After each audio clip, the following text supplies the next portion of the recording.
그 땅에 기근이 들었으므로 아브라함이 애굽에 거류하려고 그리로 내려갔으니 이는 그 땅에 기근이 심하였음이라.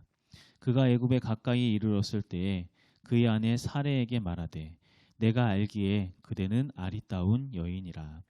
애굽 사람이 그대를 볼 때에 이르기를 이는 그의 아내라 하여 나는 죽이고 그대는 살리리니 원하건대 그대는 나의 누이라 하라.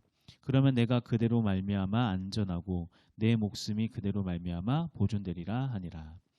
아브라함이 애굽에 이르렀을 때에 애굽 사람들이 그 여인의 심히 아리따움을 보았고 바로의 고관들도 그를 보고 바로 앞에서 칭찬하므로 그 여인을 바로의 궁으로 이끌어 들인지라. 이에 바로가 그로 말미암아 아브라함을 후대함으로 아브라함이 양과 소와 노비와 암수 나귀와 낙타를 얻었더라. 여호와께서 아브라함의 아내 사레의 일로 바로와 그 집에 큰 재앙을 내리신지라. 바로가 아브라함을 불러서 이르되 내가 어찌하여 나에게 이렇게 행하였느냐. 내가 어찌하여 그를 내 아내라고 내게 말하지 아니하였느냐. 내가 어찌 그를 누이라 하여 내가 그를 데려다가 아내를 삼게 하였느냐. 내 아내가 여기 있으니 이제 데려가라 하고 바로가 사람들에게 그의 일을 명하매 그들이 그와 함께 그 아내와 그의 모든 소유를 보내었더라. 아멘. 이제 오늘 말씀에서는 자 그렇게 하나님께서 주신 사명을 다시 한번 기억하면서 다시 믿음의 길로 걸어가는 예루살렘 그 본향으로 들어가는 이들에게 향해서 하나님께서 너희들이 그렇게 믿음으로 그 길을 갈 때 한 가지 주의해야 할 게 있어 라고 하면서 어떠한 주의사항에 대해서 하나님께서 말씀하신다라고 생각하면 좋을 것 같아요. 이게 어떤 의미인지 쭉 말씀을 살펴볼 텐데 자 아브라함은 하나님의 명령에 따라서 아브라함 시대에 가장 핫했던 도시 풍요로웠던 도시 발전했던 도시였던 하란을 떠나서 가나안을 향해 딱 가게 됐어요. 자 가나안을 향해서 아브라함이 딱 떠났을 때 어떤 마음으로 갔을까요? 어떤 기대감이 있을까요? 그래도 이제 믿음으로 순종해서 갔으니까 거기에 따라서 뭐 하란도 굉장히 좋았지만 그래도 믿음에 따라서 내가 이렇게 순종하고 갔으니 하란에 버금가는 굉장히 좋은 풍요로운 좋은 것들 하나님께서 내게 주시지 않을까? 이런 기대감 갖고 있지 않았을까요? 어땠을 것 같아요? 믿음에 순종했으니까 그래도 하나님이 거기에 걸맞는 더욱더 좋은 것들 풍요로움을 허락해 주시겠지. 이런 마음을 분명히 가지고 갔을 거란 말이에요. 그런데 문제는 뭐냐면은 그렇게 대단한 결심을 가지고 떠났던 그 가나안에서 어떤 일이 일어났는가? 자, 우리 말씀을 한번 볼게요. 12장 9절 말씀이에요. 12장 9절. 12장 9절 같이 한번 읽어볼까요? 12장 9절 시작. 점점 남방으로 옮겨갔더라. 자, 앞서 8장 방금 읽었던 말씀 그 앞에 8장에서는 가나안에 도착해서 아브라함이 여호와 앞에 제단을 쌓고 여호와의 이름을 불렀다는 장면이 나오고 자, 그 다음에 나온 말이 아브라함이 점점 남방으로 옮겨갔다라고 이야기를 하고 있어요. 자, 그런데 우리는 여기서 이게 남방으로 옮겨갔다라는 게 뭘 의미하는지를 우리가 알아야 하는데 가나안 지역에서의 남방이라고 하는 곳은 어떤 지역이었냐면은 가나안에서의 남방, 그러니까 밑으로 내려가면 내려갈수록 뭐가 있었냐면은 사막지대였어요. 사막지대. 네게부 사막이라고 하는 곳이 자리 잡고 있었습니다. 즉 지금 아브라함이 그렇게 여호와의 이름을 제단을 쌓고 이름을 부르고 나서 그 뒤로 어디로 계속 내려가게 되냐면은 남방으로 내려갔다라고 하는 거예요. 이게 뭘 의미하는 것일까? 그러니까 이 가나안에 들어가려고 했는데 가나안의 원주민들이 너무나도 꽉 자리 잡고 있었기 때문에 그 안에 비집고 들어가지 못해서 그 세력에 밀리고 밀어서 사막, 사람이 살지 않는 빈 땅, 사막으로 밀려 내려갈 수밖에 없었다라고 이야기를 하는 거예요. 그런데 어떤 이 불행함에 이러한 불행함이 아브라함의 불행함이 여기서 끝이 아니었어요. 그 다음 10절 말씀 10절 말씀도 같이 한번 읽어볼게요. 10절. 자, 시작. 그 땅에 기근이 들었으므로 아브라함이 애굽에 거류하려고 그리로 내려갔으니 이는 그 땅에 기근이 심하였음이라. 자, 그 땅에 뭐가 찾아왔대요? 기근. 자, 그렇게 밀리고 밀려서 척박한 사막지대에 겨우겨우 자리를 잡았는가 싶었는데 그 땅에 뭐가 찾아왔다? 기근이 찾아왔다. 기근이. 엎친 데 덮친 격으로 불행함이 또 찾아왔다는 거예요. 자, 아브라함의 입장에서는 굉장히 너무 억울하고 좀 황당하지 않았을까요? 풍요로움이 가득했던 그 하란을 떠나서 믿음으로 순종의 길을 딱 걸어왔으면 거기에 대한 어떤 대가로서 그래도 뭔가 좋은 것 하나 정도는 주어질 법한데 가나안 땅에서는 원주민에 밀려가지고 사막지대로 내려갈 수밖에 없었고 또 그곳에서조차 기근이 찾아와서 이제는 생존 자체가 막 위협이 당하는 그런 상황이 다 놓이게 되었다는 거예요. 믿음의 순종, 믿음의 그 순종에서 갔었던 그것에 대한 결과가 기근이었다.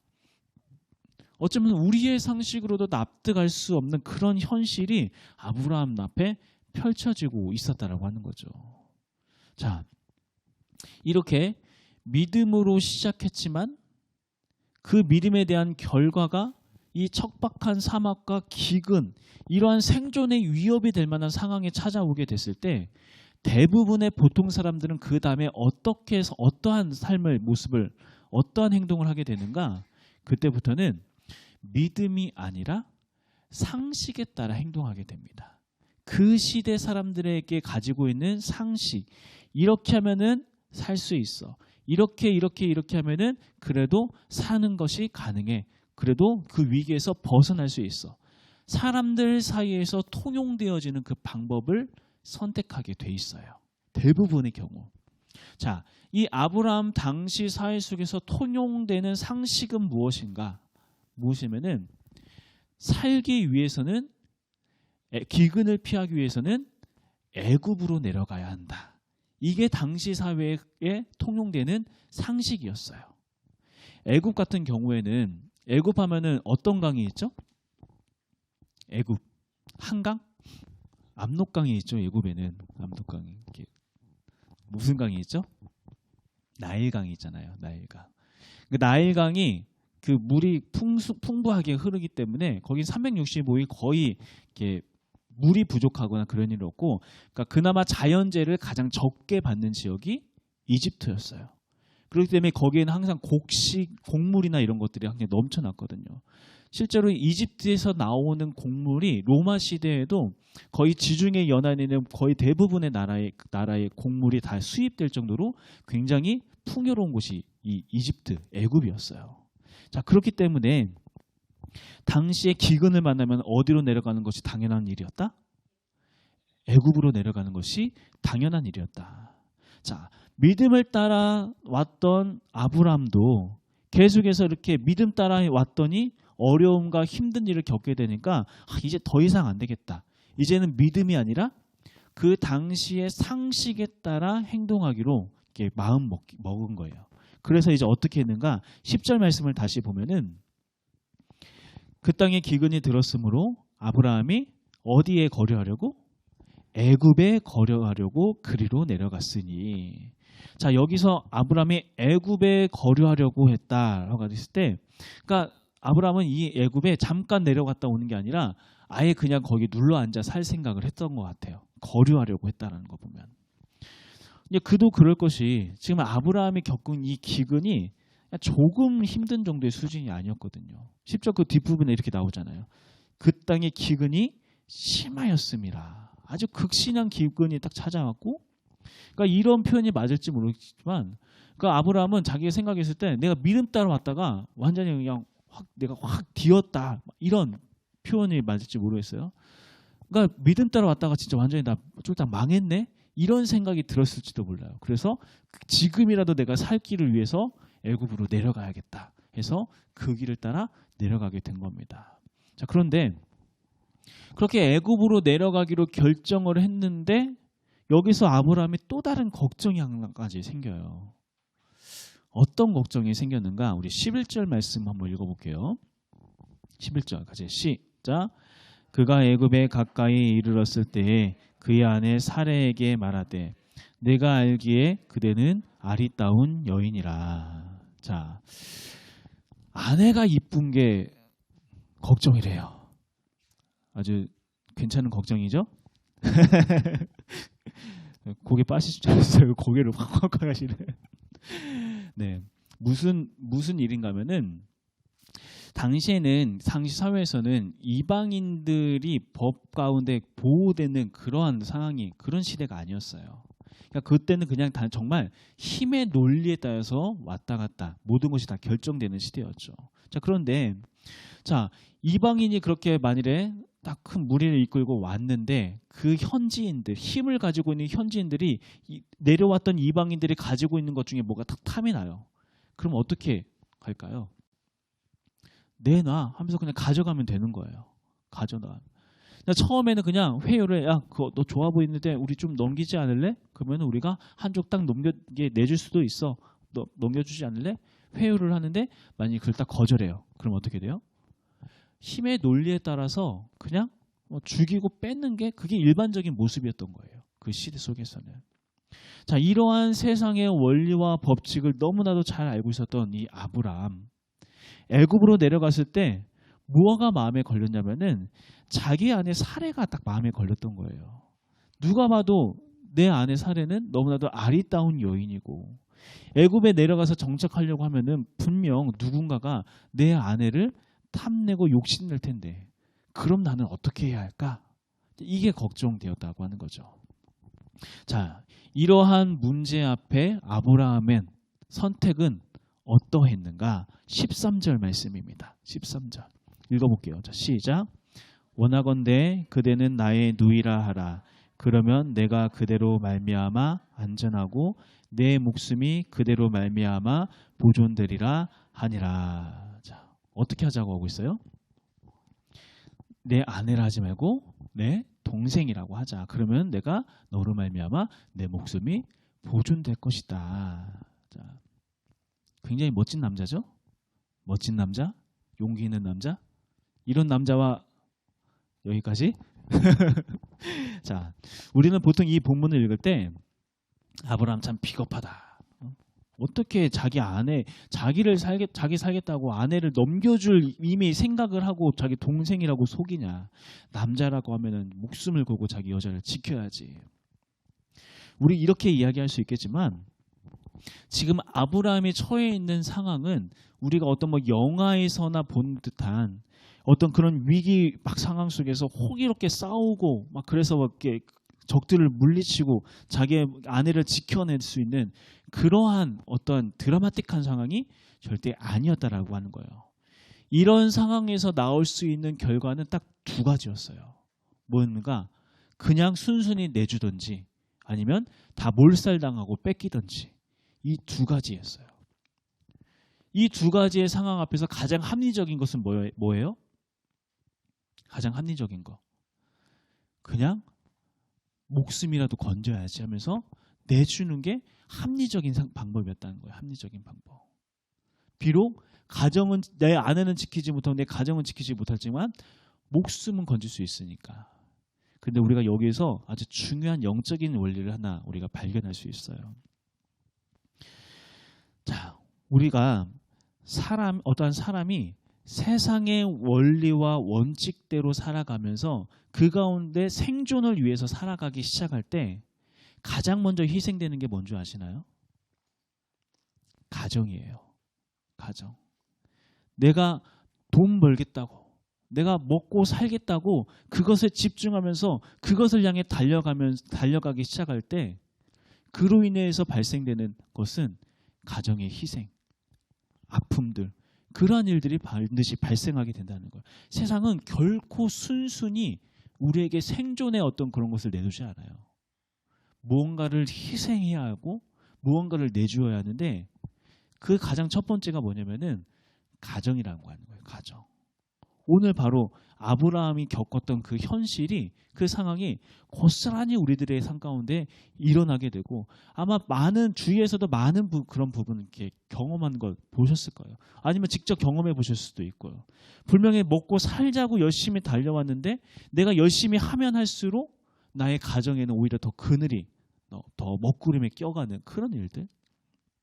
그게 세상의 원칙, 세상에서 돌아가는 원칙이라고 하는 거죠. 가족이 1순위가 아니고 2순위가 되어버리는 거예요. 생존을 위해서. 그런데 그게 어쩔 수 없는 합리적인 일이라고 대부분이 생각하고 계속해서 그 일을 향해서 달려가게 되고, 그러다 보니까 수많은 가정들이 아파하고 깨지게 되는 일들이 발생하게 된다고 하는 거죠. 아브라함 역시 마찬가지였잖아요. 아브라함도 어떻게 생각하면은 당시의 상황에서 선택할 수 있는 가장 합리적인 방법을 선택한 거예요. 그냥 내줘서 사느냐, 그냥 안 내주고 다 죽임당하고 뺏기느냐, 그 둘 중에서 뭘 선택해야 하는 게 합리적인 거예요? 살고 그냥 내주고 사는 거, 이게 합리적인 거잖아요. 그리고 놀라운 것은, 또 재밌는 건 뭐냐면은 그 다음에 일어나는 일들, 그렇게 합리적인 선택에 따른 그 다음에 결과가 되게 재밌게 나타나요. 어떻게 나타나는가? 우리 16절 말씀 한번 읽어봅시다. 16절. 자, 시작.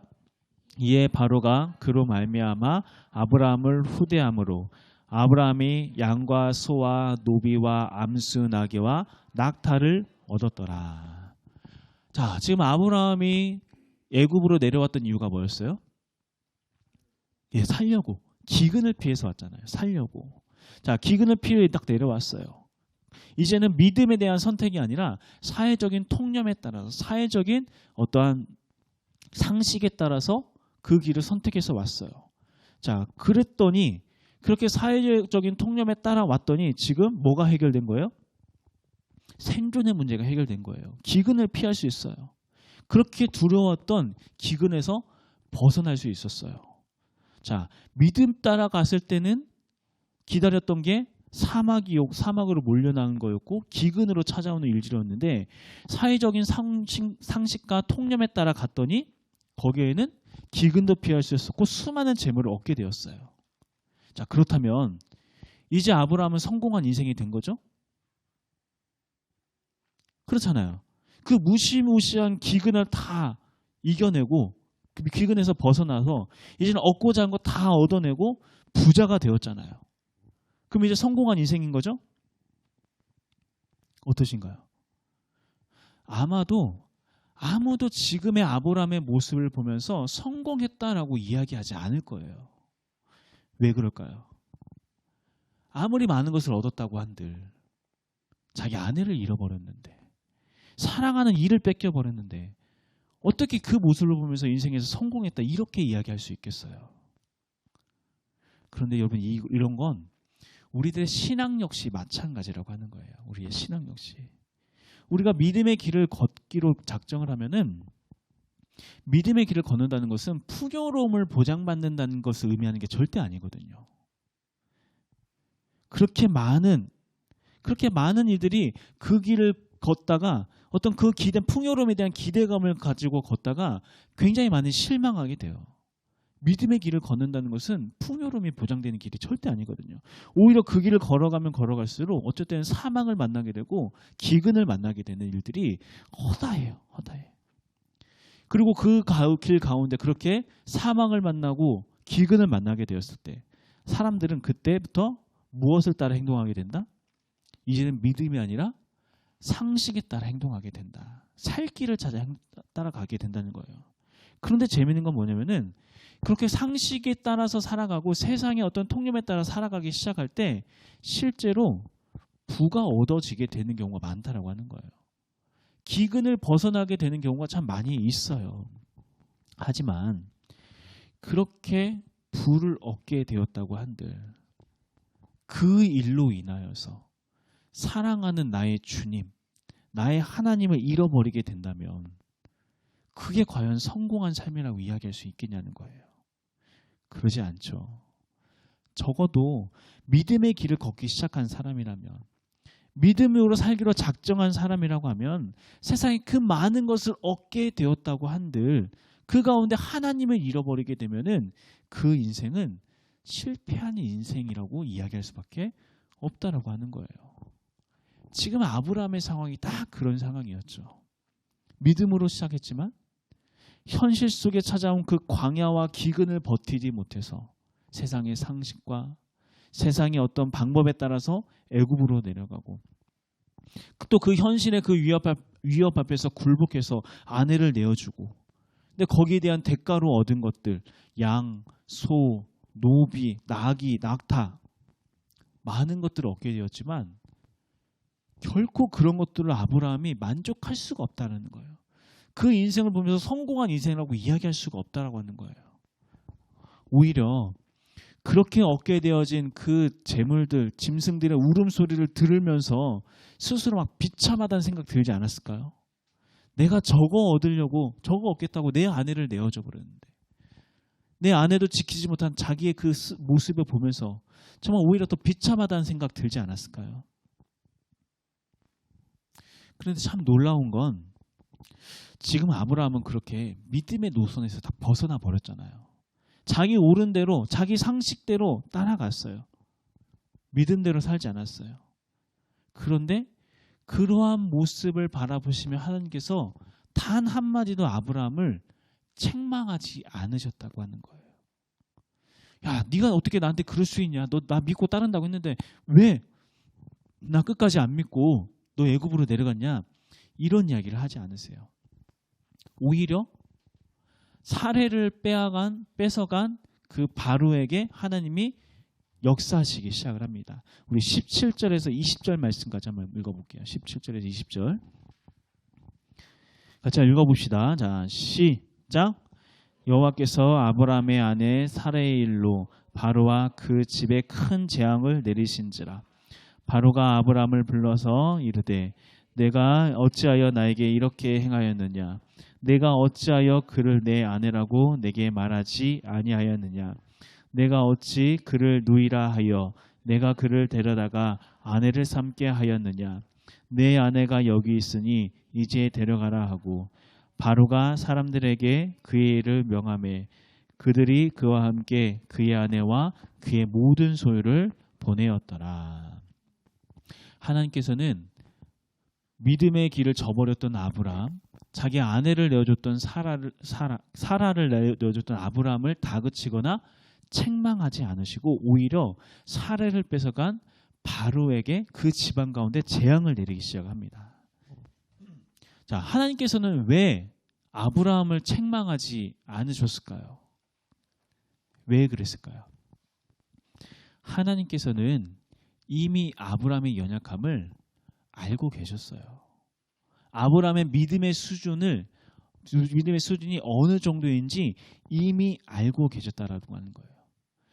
그 연약한 믿음의 수준. 하지만 그럼에도 불구하고 하나님께서는 아브라함에게 광야를 허락하시고 기근을 허락하시고 또 애굽으로 내려가는 것도 그냥 기꺼이 내버려 두세요. 내버려 두세요. 왜 그럴까요? 우리도 다 그렇지만 아무리 말로 해도 들리지가 않는 때가 있어요. 자기가 스스로 자기의 한계를 경험해봐야니 아, 여기까지가 나야구나. 여기까지가 내가 할 수 있는 거구나. 그러니까 완전 스스로 자기의 능력 가운데서 자기의 지혜의 한계를 보면서 하나님 앞에 항복할 수밖에 없는 거예요. 하나님, 제가 할 수 있는 건 여기까지입니다. 저는 더 이상 할 수 있는 게 아무것도 없습니다. 주님이 필요합니다. 그러니까 그들의 삶에서 스스로 정말 하나님이 필요하다라는 그 고백이 나올 때까지 하나님께서 기다렸다는 거예요. 그래서 정말 하나님밖에 없으면 하나님 없이는 살아갈 수 없는 존재라는 것을 절실하게 깨달으면서 오직 하나님께만 매달리도록 하기 위하여서 스스로 하나님께 돌아오도록 하기 위하여서 하나님께서 그렇게 내버려 두시고 책망하지 않으셨다는 거예요. 또한 그러한 아브라함을 책망하지 않는 대신 누구를 지금 벌하셨어요? 바로 이 세상을 하나님께서는 벌하시죠. 그래서 자기의 백성들 스스로 뱉어내게 하는 거예요. 마치 출애굽의 바로 왕이 이스라엘 백성들을 그렇게 했던 것처럼. 이게 무슨 말인가? 결국 하나님께서 자기들의 백성들을 이 세상에 감당하지 못하는 사람들로 그렇게 만들어가고 계신다는 것을 의미한다라고 하는 거예요. 자, 특별한 이러한 하나님의 모습이 우리에게도 위로가 되는 것은 아브라함이 그랬던 것처럼 어쩌면 우리들도 각각 어떤 믿음의 하나님의 어떤 그 만남, 믿음의 그 어떤 십장 가운데서 이제부터는 하나님 정말 믿음대로 살아갈게요. 내가 하나님 뜻대로 살아가겠습니다 하면서 결단하면서 믿음의 발걸음을 걸었던 적이 다들 있으실 거라 생각이 들어요. 혹시라도 아직 그러한 적이 없다고 하면은 분명히 하나님께서 어느 한때에 여러분의 삶 가운데 찾아가셔서 순종을 요구하시고 그러면서 믿음의 발걸음을 뗄 것을 요구하실 때가 분명히 있을 겁니다. 우리가 그럴 때 각오해야 할 것은 뭐냐면은 기억해야 할 것은 자, 그렇게 믿음의 길을 걷게 되었을 때 우리에게 주어지는 것은 세상의 형통함이나 부유함이 절대 아니라는 거예요. 아브라함이 경험했던 것처럼 오히려 믿음의 길을 걸어갔을 때 많은 경우에 남방으로 내려갔더라. 그러니까 사막으로 몰려가고 그 가운데 기근이 찾아오는 그런 일들을 경험하게 되는 경우가 너무나도 많이 있어요.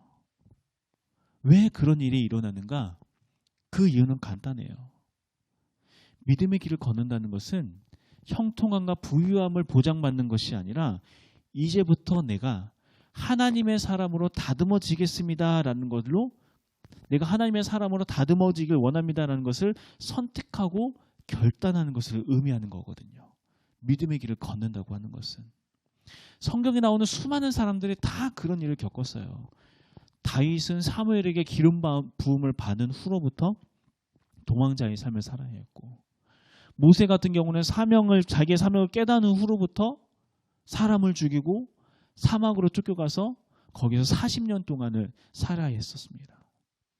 그러니까 대부분의 사람들이 믿음의 길을 걷겠다라고 딱 다짐하고 하나님의 부르심을 받는 순간 광야의 시간을 겪어야 했고, 그 가운데서 또 실수하고 넘어지는 그 일들, 믿음으로 살지 못하고 무너지는 일들이 너무나도 많이 경험하게 되어진다고 하는 거예요. 우리들도 그렇지 않았나요? 우리들도 분명히 믿음으로 살겠다고 다짐했는데 그 가운데 찾아오는 광야 가운데서, 그 가운데 찾아온 기근으로 인하여서 순간의 어려움을 모면하겠다고 세상의 상식에 따라 살아가게 되고, 믿음은 뒷전에 두고 어떻게 해야 살아남을 수 있을까, 이거 생각하면서 그렇게 살아가다가 또 다른 것을 잃게 되고 또 다른 것을 또 잃게 되어지고, 그러면서 우리가 계속 뭘 경험하게 되냐면은 하나님 없는 성공은 의미가 없는 거구나, 하나님 없는 인생은 정말 아무것도 아닌 거구나. 그 가운데 이 세상의 허무함, 이 세상의 성공의 허무함을 겪게 되고 또 그 가운데 찾아오는 이 죄책감을 갖게 된다라고 하는 거죠. 그런데 하나님께서는 그러한 우리들을 바라보시면서 책망하시면서 네가 어떻게 그럴 수 있냐, 너 자꾸 안 돌아오면 내가 너 어떻게 할 줄 알아? 막 벌 내릴 거야? 이렇게 하지 않으신다고 하는 거예요. 하나님은 우리의 연약함을 있는 그대로 인정해 주시면서 오히려 감싸 안아 주시면서 나서서 우리를 보호해 주시고 우리를 다시 회복시켜 주세요. 그게 우리를 향한 하나님의 사랑이라고 하는 거예요. 어떻게 하기만 하면 우리가 다시 눈을 들어 주님을 바라보기만 하면, 세상을 향해 있었던 그 눈을 떼서 다시 하나님을 바라보기 시작하고, 하나님, 나는 내 힘으로는 아무것도 할 수 없습니다. 주님께서 일해 주셔야 합니다. 주님께서 역사해 주셔야 합니다. 하나님 앞에 항복하고 나아가기 시작하면 그때부터 하나님께서 일하시기 시작한다는 거예요. 지금 혹시 믿음의 길을 걷다가 광야를 만나서 기근을 만나서 좌절하고 있는 성도들이 있다면, 혹시 그래서 세상의 상식에 따라 애굽으로 내려갔는데 그곳에서조차 또 다른 실패를 경험하시고 계시는 그런 분들이 있다면, 간절히 바라기는 오늘 우리에게 주시는 이 말씀을 통하여서 여러분의 삶 가운데 진정한 회복이 일어나길 간절히 소망합니다.